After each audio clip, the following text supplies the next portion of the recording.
The date is April 21st, 1945. A formation of 370 B-29 Superfortresses is climbing through thin Pacific air toward their bombing altitude.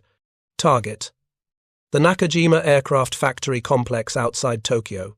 The lead bombardier, First Lieutenant Robert Hayes of the 314th Bombardment Wing, checks his oxygen flow and watches the altimeter needles sweep past 28,000 feet, 29,000, 30,000. At 31,500 feet, the formation levels off. Hayes peers through his Norden bombsight at the Japanese industrial sprawl below. 15 miles away and 6 miles down, the factory rooftops look like postage stamps. He can barely make out the runways. What Hayes doesn't see, because they're nowhere near him, are the Japanese fighters desperately trying to climb high enough to intercept. 7 miles below, over a dozen Kawasaki Ki 61 Tonys and Nakajima Ki 84 Hayates are clawing for altitude. Their engines are screaming. Their pilots are hauling back on control columns, coaxing every possible foot of climb from superchargers already straining in air half as dense as sea level. At 26,000 feet, the first Tony's engine starts misfiring, fuel mixture too lean. The pilot banks away, heading back down where his aircraft can actually breathe. At 28,000, another Hayate's supercharger gives up entirely. The engine coughs, loses power, and the fighter drops away like a stone with wings. By the time the remaining Japanese interceptors struggle past 29,000 feet, their rate of climb has dropped to barely 200 feet per minute. They're crawling, and the B-29s are 5,000 feet above them, already opening their bomb bay doors. The Japanese pilots can see the bomber formation. It's right there, a massive geometric pattern of silver aircraft painted against the blue. But they can't reach it. Their fighters simply won't go any higher. They circle uselessly for 17 minutes, while American bombardiers calmly line up their bomb runs. Then the bombs start falling, and there's absolutely nothing the Japanese can do except watch. If you're enjoying this deep dive into the story, hit the subscribe button and let us know in the comments from where in the world you are watching from today. The operational reality facing the Japanese Army Air Force in 1945 was mathematically brutal. American B-29 formations were bombing from altitudes between 30 and 33,000 feet. Japan's best interceptors, the ones specifically designed for high-altitude work, had service ceilings around 31,000 feet under ideal conditions. Service ceiling is the altitude where an aircraft can still climb at 100 feet per minute. Above that, it's barely maintaining flight.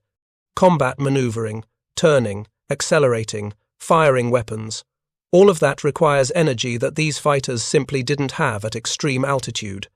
The Nakajima Ki 84 Hayate, called Frank by Allied intelligence, was supposed to solve this problem. Introduced in mid-1944, it featured a Nakajima Ha-45 radial engine producing 1,900 horsepower at sea level.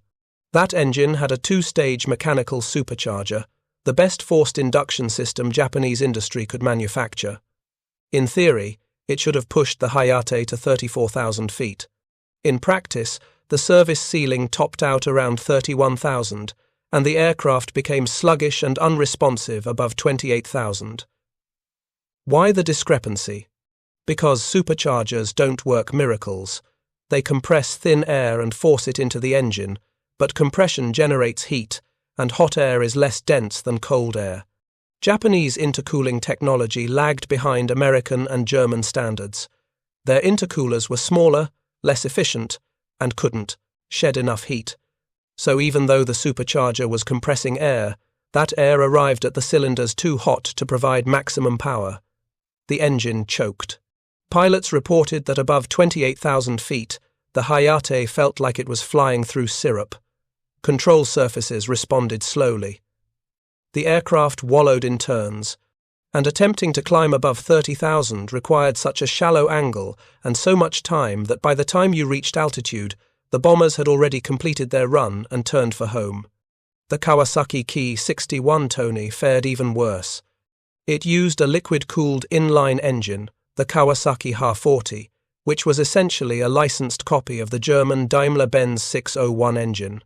Liquid cooling should have been an advantage, better thermal management, tighter cowling for reduced drag. But the Ha-40's supercharger was single-stage, and its critical altitude, the height where it could no longer maintain rated power, was only 19,000 feet. Above that, power dropped off catastrophically. At 28,000 feet, a Tony was producing maybe 60% of its rated horsepower. Pilots described trying to intercept B-29s as swimming upward through increasingly thick water. You could see the target, but you physically couldn't get there fast enough. Japanese engineers weren't incompetent. They understood the problem perfectly. What they lacked were the industrial resources to solve it. Building an effective high-altitude interceptor required advanced metallurgy for turbine blades that could survive sustained high heat. It required precision machining to create supercharger impellers, balanced to tolerances measured in thousandths of an inch. It required high-octane fuel to prevent detonation under the extreme pressures of high-compression engines. And it required aluminum alloys strong enough to build an airframe that could handle the stresses of high-speed flight at altitude while remaining light enough to actually climb there.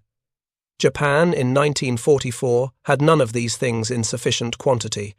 Their metallurgical industry was working with inferior ores and couldn't produce the specialized alloys that American and German manufacturers used. Their fuel refineries were producing aviation gasoline with octane ratings between 87 and 92. American fighters were running on 100 octane or higher. Their manufacturing tolerances were loose because precision tooling had been diverted to naval production.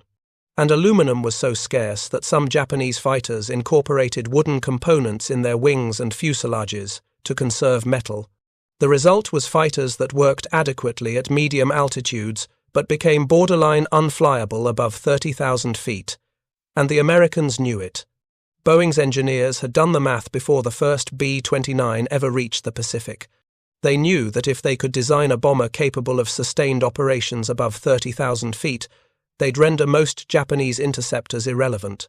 The question was whether they could actually build such an aircraft. Boeing's Model 345, which the Army Air Forces designated the B-29, was the most complex aircraft ever attempted when design work began in 1940. Previous heavy bombers, like the B-17 and B-24, were straightforward designs. Big airframe, big engines, lots of guns, maximize reliability and ease of manufacture. The B-29 threw out that playbook entirely. Boeing's specification called for a bomber that could carry a 10,000-pound bomb load, 5,000 miles at altitudes above 30,000 feet. No bomber in existence could meet even one of those requirements, let alone all three simultaneously. The altitude requirement drove every other design decision. To fly high, you need powerful engines. Boeing selected the Wright R 3350 duplex Cyclone, a massive 18-cylinder radial, producing 2,200 horsepower. But raw power wasn't enough. At 30,000 feet, air pressure is 1/3 of sea level. An unsupercharged engine would produce maybe 700 horsepower up there, nowhere near enough. The R 3350 needed General Electric turbo superchargers, the same technology that powered the P-47 Thunderbolt. Turbo superchargers are remarkable devices. They capture exhaust gases that the engine is throwing away and use that waste heat to spin a turbine. That turbine drives a compressor that rams dense air back into the engine.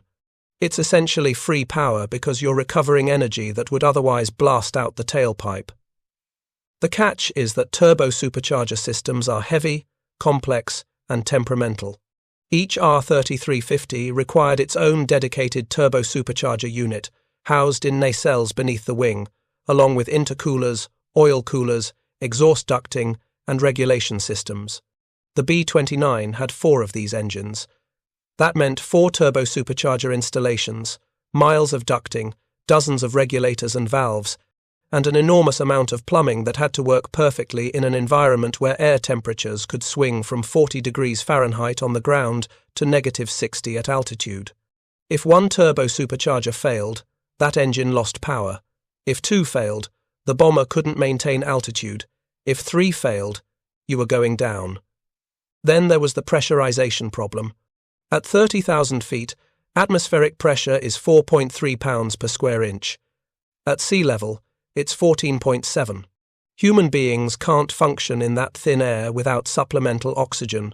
More importantly, they can't function well even with oxygen. Cognitive impairment begins around 12,000 feet.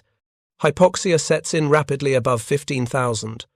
For a bomber crew to operate effectively during missions lasting 12 to 16 hours, they needed a pressurized cabin. Pressurization wasn't new. Some transport aircraft and experimental bombers had tried it, but nobody had successfully pressurized a combat aircraft designed to carry tons of bombs through enemy fire. The engineering challenges were immense. A pressure vessel has to be strong, which means heavy, but bombers need to be light to fly high and far. Boeing's solution was to create 3 separate pressurized compartments: a forward cabin for pilots, bombardier, navigator, and flight engineer, a smaller compartment in the tail for the gunners, and a connecting tunnel that ran through the unpressurized bomb bay. The compartments were sealed, pressurized to 8,000 feet equivalent, even when flying at 33,000, and connected by a narrow tube barely big enough for a man to crawl through. This added weight. A lot of weight.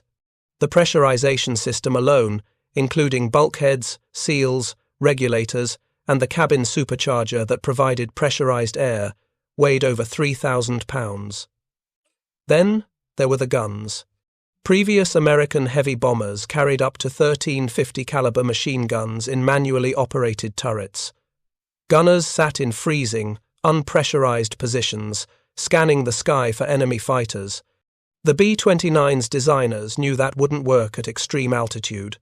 Gunners couldn't function in negative 60-degree temperatures at 30,000 feet, even in heated suits. Boeing's answer was remote-controlled turrets. Gunners sat inside the pressurized compartments, warm and breathing normal air, operating turrets via periscope sights and electronic fire control systems. A central fire control computer calculated lead angles, adjusted for aircraft motion, and even coordinated multiple turrets to concentrate fire on a single target. It was revolutionary. It was also mechanically complex, electrically demanding, and prone to malfunctions during the aircraft's troubled early service. The B-29 that emerged from Boeing's Seattle plant in September 1942 was the heaviest aircraft ever built for the US military up to that point. Empty weight, 74,500 pounds. Maximum takeoff weight, 135,000 pounds. Wingspan, 141 feet. Length, 99 feet. It was enormous, expensive, and temperamental. Test flights revealed cascading problems. Engines overheated. Turbo superchargers failed. Electrical systems malfunctioned. The remote gun turrets jammed. On the 18th of February, 1943, Boeing's second prototype crashed near Seattle, killing the entire crew, including Boeing's chief test pilot, Edmund Allen. The crash investigation revealed a catastrophic engine fire caused by inadequate cooling and poor exhaust routing. The Wright R-3350, already operating at the edge of its thermal limits to produce maximum power, was cooking itself. Magnesium engine components were igniting. Exhaust manifolds were cracking. Boeing's engineers went back to the drawing board and redesigned the engine cowlings, improved the baffling, rerouted exhaust stacks, and added fire suppression systems. It helped, but it didn't eliminate the problem. Engine fires would plague the B-29 throughout its service life. By mid-1943, the B-29 program was in crisis. The aircraft was over budget, behind schedule, and suffering from so many technical problems that some Pentagon officials recommended cancellation. But the strategic calculus had changed. American submarines were strangling Japan's supply lines. The island-hopping campaign was making progress, and military planners were beginning to see a path toward getting within bombing range of the Japanese home islands. What they needed was a bomber capable of reaching those targets from distant bases. The B-17 and B-24 couldn't do it. Their range topped out around 2,000 miles with a useful bomb load. To hit Japan, from the nearest Allied bases, you needed 4,000 miles of range or more. Only the B-29 had a prayer of meeting that requirement. So despite the problems, despite the crashes, despite the astronomical cost, nearly $3 billion by war's end, the program continued. The first combat-ready B-29s arrived in India in April 1944, assigned to the 20th Bomber Command. Their mission: bomb Japanese targets in Southeast Asia and eventually reach industrial facilities in the Japanese home islands. That last part was ambitious to the point of fantasy. The nearest Allied bases to Japan were in China, over 1,500 miles away. To reach those bases, B-29s had to fly from India over the Himalayas, a route pilots grimly nicknamed the Hump. Fully loaded bombers crossing the Himalayas in unpredictable weather. What could possibly go wrong? Everything, as it turned out. The Hump route was a nightmare. Monsoon weather, icing conditions, and violent turbulence made every flight a roll of the dice. B-29s crashed into mountains. Engines failed in mid-flight. Navigation errors sent bombers hundreds of miles off course. The Chinese bases themselves were primitive, dirt strips carved out of rice paddies with almost no support infrastructure. Fuel, ammunition, and spare parts had to be flown in over the Hump, which meant that for every bombing mission against Japan, multiple transport flights were required just to stockpile supplies. The first B-29 raid against the Japanese home islands launched on the 15th of June, 1944. 68 bombers took off from Chinese bases to bomb the Imperial Iron and Steel Works at Hayate. Of those 68, only 47 reached the target area. 4 bombers were lost to mechanical failures and accidents. The rest dropped their bombs from altitudes around 25,000 feet, hitting virtually nothing. Japanese fighters intercepted, but couldn't reach the bomber formation's altitude. But it didn't matter, because the bombing was so inaccurate that the factory suffered minimal damage. The problem wasn't the aircraft. The problem was operational. Bombing from extreme altitude with the technology available in 1944 was incredibly difficult. The Norden bombsight was a mechanical computer, a brilliant piece of engineering that calculated bomb release points based on altitude, airspeed, wind, and target motion. But it required stable flight, clear visibility, and precise data inputs. At 30,000 feet, visibility was often poor. Jet stream winds at altitude could push bombers miles off course, and the slightest error in any input, altitude reading, airspeed, wind estimate, propagated into massive aiming errors. Add to that the fact that bombs dropped from 6 miles up had a lot of time to drift. A 500-pound general-purpose bomb, released at 30,000 feet, takes roughly 55 seconds to hit the ground. In that time, wind could push it hundreds of yards off target. Bombardiers tried to compensate, but wind patterns at altitude were poorly understood. Weather forecasting in 1944 wasn't sophisticated enough to predict jet stream behavior. So even when bombers flew perfect runs and bombardiers executed flawlessly, the bombs often missed. The 20th Bomber Command flew mission after mission throughout the summer and fall of 1944, bombing targets across Japan, Manchuria, and Southeast Asia. Results were mixed at best. Some missions caused significant damage. Others accomplished almost nothing except confirming that the Japanese couldn't intercept bombers operating above 30,000 feet. That was valuable information, but it wasn't winning the war. Meanwhile, a parallel B-29 operation was gearing up in the Pacific. The 21st Bomber Command was forming in the Mariana Islands, Saipan, Tinian, and Guam, captured from the Kawasaki Japanese in brutal fighting during the summer of 1944. These islands had something the Chinese bases lacked: proximity to Japan. Saipan was 1,500 miles from Tokyo, within the B-29's unrefueled range. Better still, the Marianas had deep water harbours and enough space to build massive air bases with proper runways, maintenance facilities, and supply depots.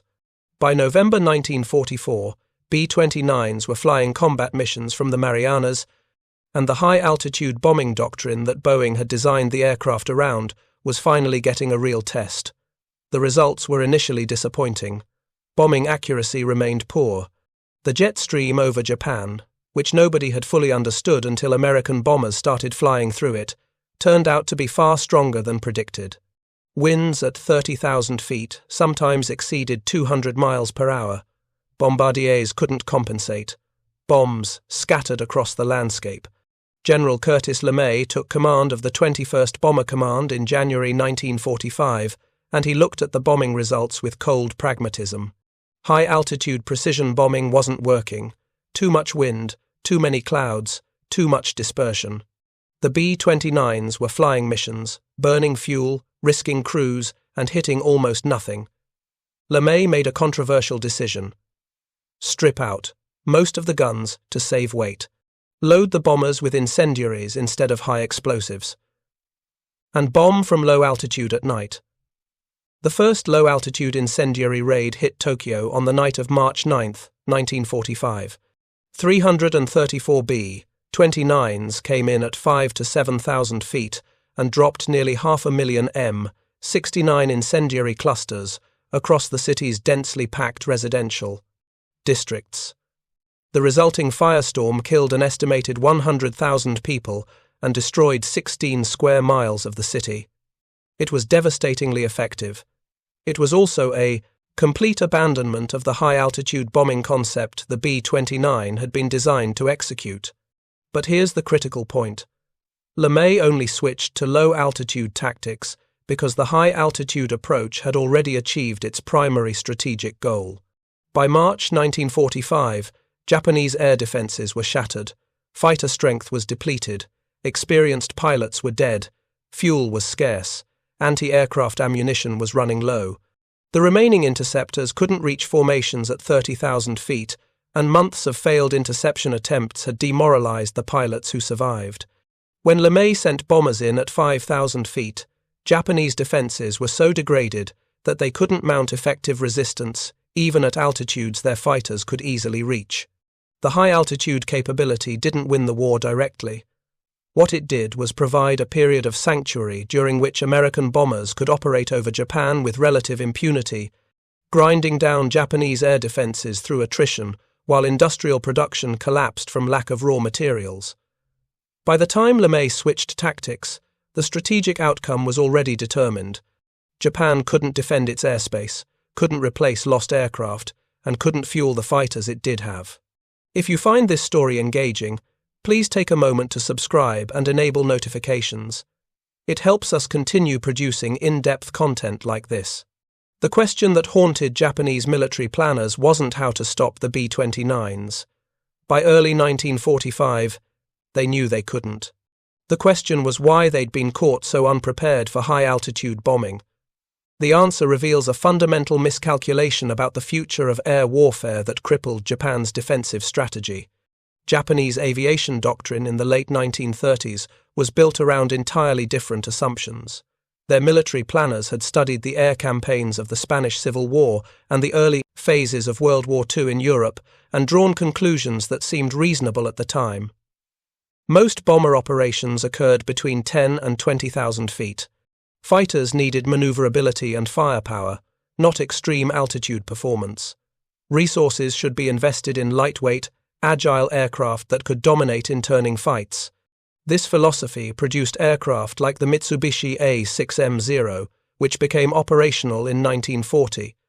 The Zero was a masterpiece of lightweight design. Empty weight just under 4,000 pounds, compared to nearly 6,000 for an American F-6F Hellcat. It could outturn virtually any Allied fighter at low to medium altitudes. Its range was extraordinary, over 1,600 miles, allowing it to escort bombers deep into enemy territory. And it was cheap to produce, relatively speaking, which meant Japan could build them in large numbers. The trade-off was altitude performance. The Zero's Nakajima Sake engine produced just over 1,000 horsepower and used a single-stage supercharger. Service ceiling was around 33,000 feet in theory, but combat effectiveness dropped off sharply above 25,000. More critically, the Zero's lightweight construction meant it couldn't dive fast without risking structural failure. In combat against an opponent with an altitude advantage, the Zero pilot had limited options. He couldn't climb to match his opponent's height. He couldn't dive away at high speed. He had to turn and hope his superior maneuverability could compensate. Against other fighters at medium altitudes, this doctrine worked brilliantly. The Zero dominated early Pacific air combat. Against B-29s at 32,000 feet, it was helpless. Japanese engineers knew about high-altitude performance. They weren't ignorant. But they'd made calculated bets about where to invest limited resources. Japan's industrial capacity was a fraction of America's. They couldn't build everything. Choices had to be made. In 1941, when those choices were being made, the idea that an enemy would routinely bomb from above 30,000 feet seemed unlikely, bordering on impossible. The B-17 and B-24, America's primary heavy bombers at the time, typically operated between 20 and 25,000 feet. German bombers over Britain rarely exceeded 22,000 feet. Why design interceptors for altitudes nobody was actually using? The problem with that logic was that it assumed static technology. It assumed American bomber design would remain frozen at early 1940s capabilities. It didn't account for the possibility that the United States, with its massive industrial base and engineering resources, might develop something entirely new. Boeing's engineering team in Seattle wasn't thinking about what was. They were thinking about what could be. And what could be, if you threw enough money and engineering talent at the problem, was a bomber that flew higher, farther, and faster than anything in the sky. The B-29's performance envelope was deliberately designed to exceed the capabilities of existing Axis fighters. It wasn't an accident. It was the entire point. When Japanese intelligence first received reports of a new American superbomber in late 1943, there was skepticism. Allied propaganda, perhaps, or exaggerated specifications. Even if the reports were accurate, surely the aircraft would have limitations. Surely it couldn't maintain those altitudes for extended periods. Surely the crews couldn't operate effectively that high. By mid-1944, when B-29 started appearing over Japanese-controlled territory, the skepticism evaporated. The reports were accurate. The bombers really could fly that high, and Japanese fighters really couldn't reach them. Nakajima Aircraft Company received an emergency contract in July 1944 to develop a high-altitude interceptor. The resulting design, the Ki-87, was supposed to reach 40,000 feet. It featured a turbocharged Nakajima Ha-219 engine producing 2,400 horsepower and a pressurized cockpit to keep the pilot functional at extreme altitudes. On paper, it was exactly what Japan needed. In practice, it was a development disaster. The turbocharger system, Japan's first serious attempt at exhaust-driven forced induction for fighters, proved catastrophically unreliable. Turbine blades failed. Bearings seized. Exhaust manifolds cracked. The pressurization system leaked. The prototype flew for the first time in April 1945 and immediately demonstrated that it wasn't ready for combat. Maximum altitude achieved was 37,000 feet, impressive but not enough to reliably intercept B-29s that could cruise at 33,000. More critically, the aircraft's rate of climb was anemic. It took over 20 minutes to reach 35,000 feet, far too slow to intercept bombers that appeared on radar with only 30 minutes warning. Even if Nakajima had solved all the technical problems, it was too late. By April 1945, American bombers had been pounding Japan for months. Industrial production was collapsing. Aluminum was desperately scarce. Fuel was rationed. Skilled workers had been drafted or killed in air raids. There was no possibility of mass-producing a complex high-altitude fighter. The Ki-87 program was quietly abandoned. Only 4 prototypes were ever built. Japan's failure wasn't due to lack of effort or incompetence. It was a resource problem compounded by strategic miscalculation. They'd bet on one type of air war and gotten a completely different one. By the time they recognized the mistake, it was too late to pivot. American industry was producing B-29s faster than Japan could develop interceptors to stop them. Boeing's Seattle plant and associated facilities manufactured over 3,900 B-29s between 1942 and 1945. 3,900 900 of the most complex, expensive aircraft ever built. For context, Germany produced approximately 34,000 fighters during the entire war. Japan produced roughly 30,000. The United States built over 97,000 fighters, 18,000 B-24s, and 12,700 B-17s. And on top of all that, 3,900 B-29s. The industrial disparity was so overwhelming that Japanese planners couldn't have matched it even with perfect strategic decisions. But the altitude advantage made the disparity irrelevant. Japan didn't just need to build more fighters.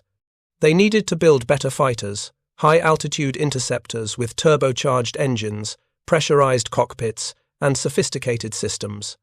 Those aircraft required advanced materials, precision manufacturing, and time.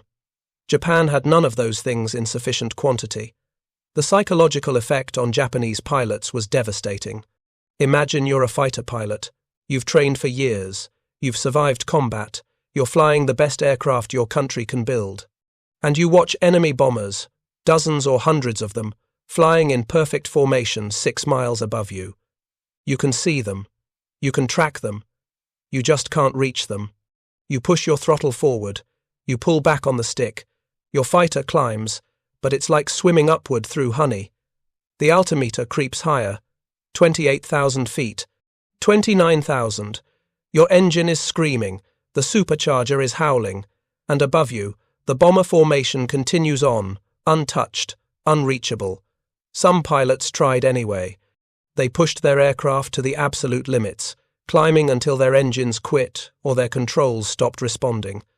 A few made it high enough to take a few desperate shots, but combat effectiveness at those altitudes was nearly zero.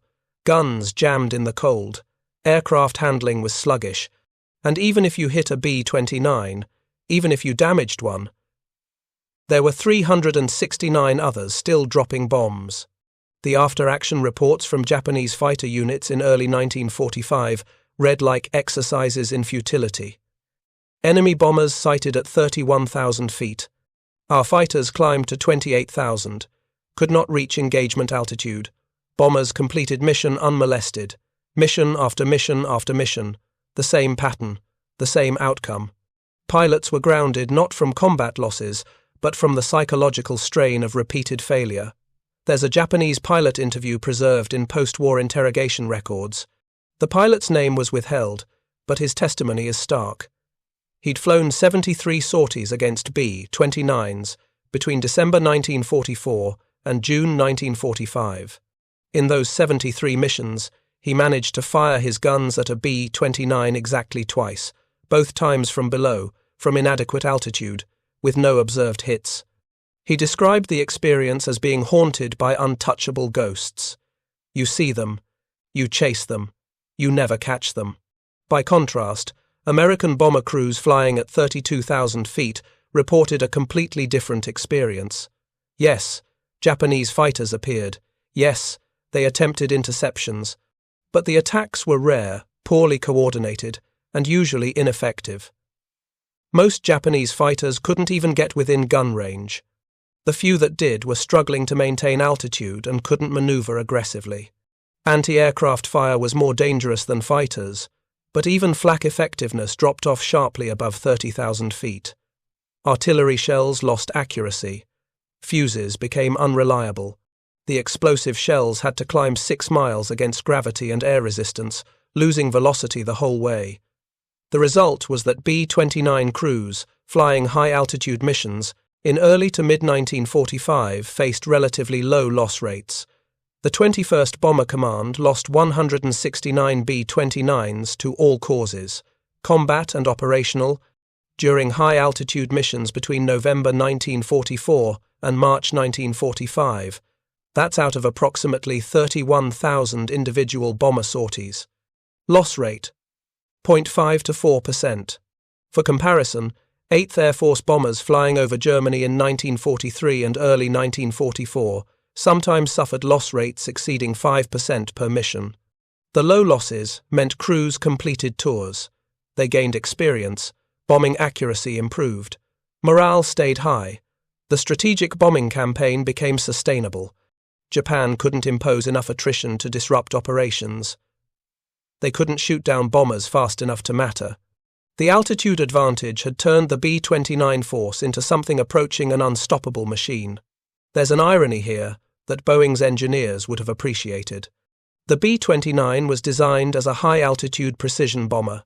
That was its core mission profile. Fly high, bomb accurately, destroy specific industrial targets. In practice, high-altitude precision bombing didn't work as well as planners hoped. Weather, wind, visibility, all conspired against accuracy. But the altitude capability achieved something more valuable than precision. It achieved sanctuary. By forcing B-29s to operate above 30,000 feet, Japanese defenses made themselves irrelevant. Fighters couldn't intercept. Flak couldn't reach.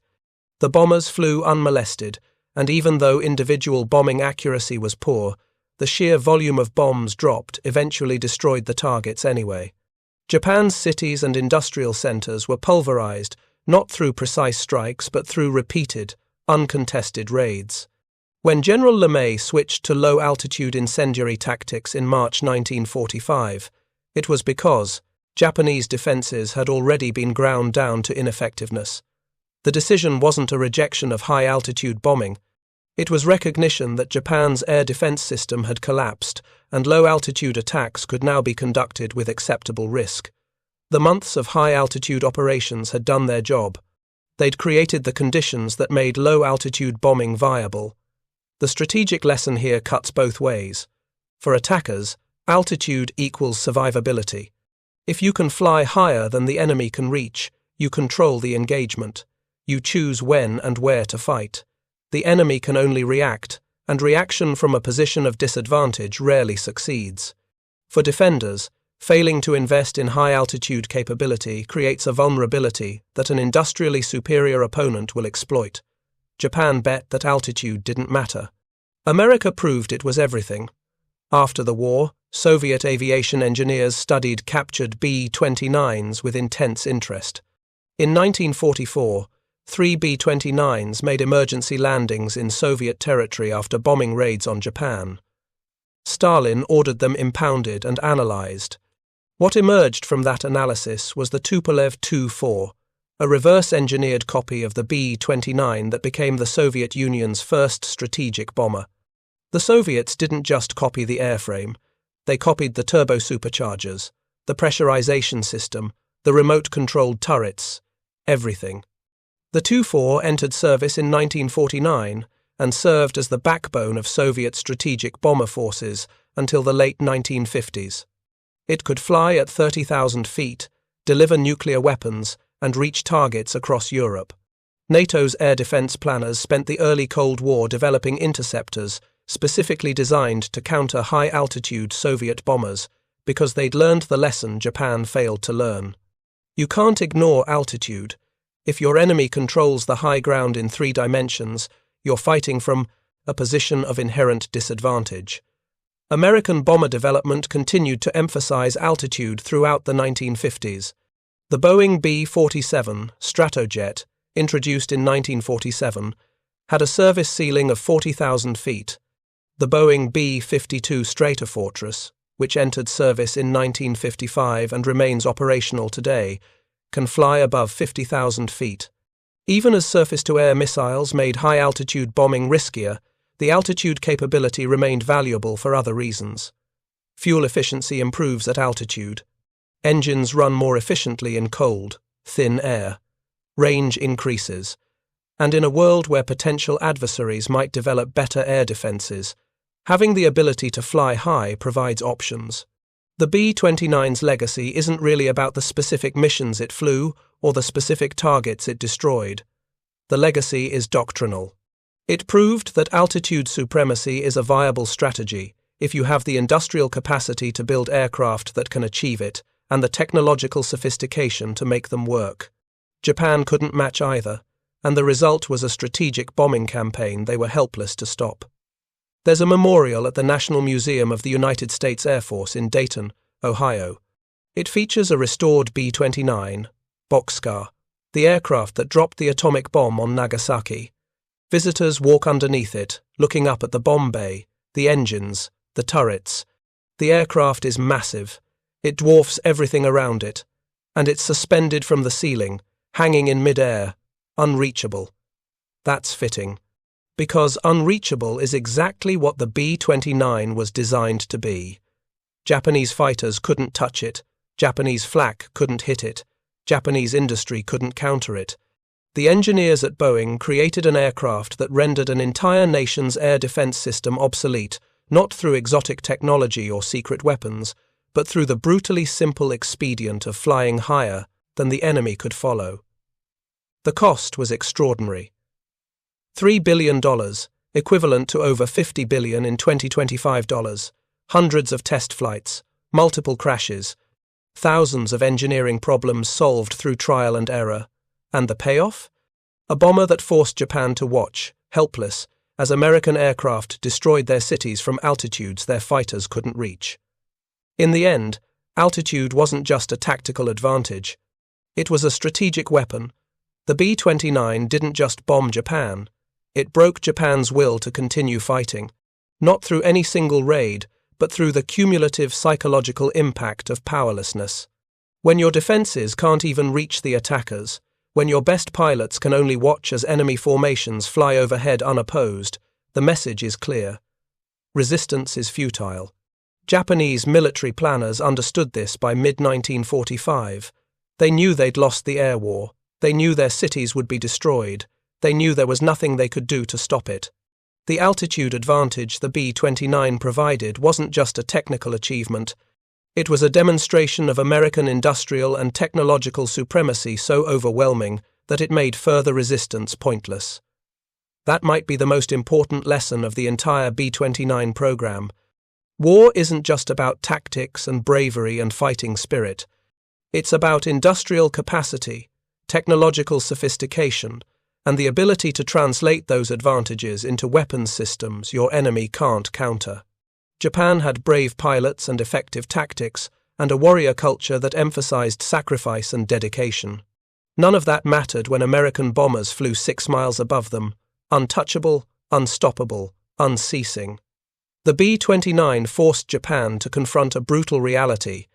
They were fighting an opponent who could build aircraft they couldn't reach, deliver bombs they couldn't stop, and sustain operations they couldn't disrupt. The altitude advantage wasn't a trick or a gimmick. It was the natural result of American industry operating at full capacity, American engineers solving complex problems, and American strategic planners thinking 3 steps ahead. By the summer of 1945, B-29s were flying over Japan with near impunity. Fighter interceptions had essentially stopped. Flak was sporadic and ineffective. American losses dropped to negligible levels. The 21st Bomber Command was running out of targets to bomb not because they'd destroyed everything, but because they'd destroyed everything that mattered. Factories, refineries, rail yards, ports, all gone. All reduced to rubble by bombers operating from altitudes Japanese defenses couldn't reach. When the atomic bombs fell on Hiroshima and Nagasaki in August 1945, they were delivered by B-29s, flying at over 30,000 feet. Enola Gay and Boxcar cruised to their targets at altitudes where Japanese fighters couldn't intercept them even if they'd known the bombers were coming. The atomic attacks were militarily decisive, but they were only possible because the B-29 had already established total air superiority through altitude advantage. Japan surrendered on August 15, 1945. The strategic bombing campaign conducted by B-29s was one of many factors contributing to that surrender. But it was a significant factor. The Japanese home islands had been subjected to months of uncontested bombing. Industrial production had collapsed, food supplies were disrupted, transportation networks were destroyed. And through all of it, Japanese forces had been unable to mount effective resistance against bombers flying at 32,000 feet. The B-29 proved a point that military planners had theorized about but never demonstrated at scale. If you can fly higher than your enemy can intercept, you can conduct sustained strategic bombing with acceptable losses. That doctrine shaped Cold War aviation development. It influenced bomber design, fighter design, surface-to-air missile development, and radar technology. The race to control the high ground in 3 dimensions became a central feature of military aviation for decades. Looking back from 2025, 80 years after the end of World War II, the B-29's altitude advantage seems almost quaint. Modern surface-to-air missiles can reach 70,000 feet or higher. Radar can track aircraft at extreme altitudes. No bomber can simply fly high and expect to be safe anymore. But in 1945, altitude was sanctuary. And Boeing's engineers, through a combination of brilliant design, massive industrial effort, and willingness to accept extraordinary complexity, created an aircraft that exploited that sanctuary ruthlessly. The engineers who designed the B-29's turbo supercharger systems, the metallurgists who developed alloys that could handle extreme temperatures, the test pilots who flew prototypes until they got the bugs out, all of them were solving problems that had never been solved before.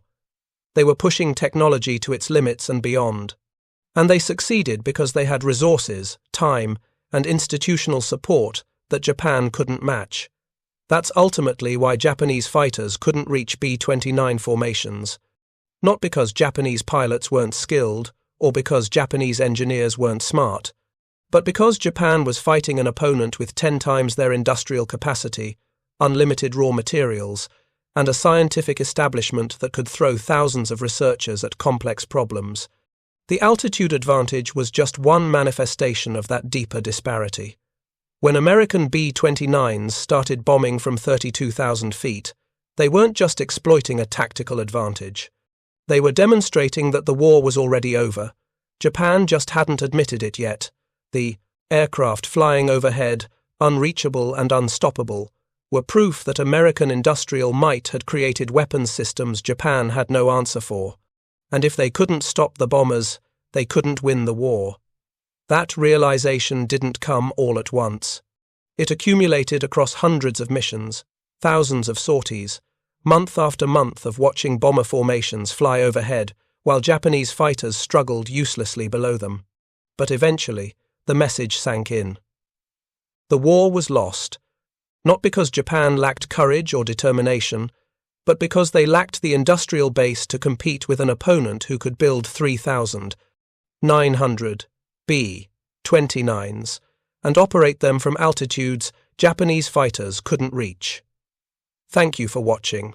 For more detailed historical breakdowns, check out the other videos on your screen now, and don't forget to subscribe.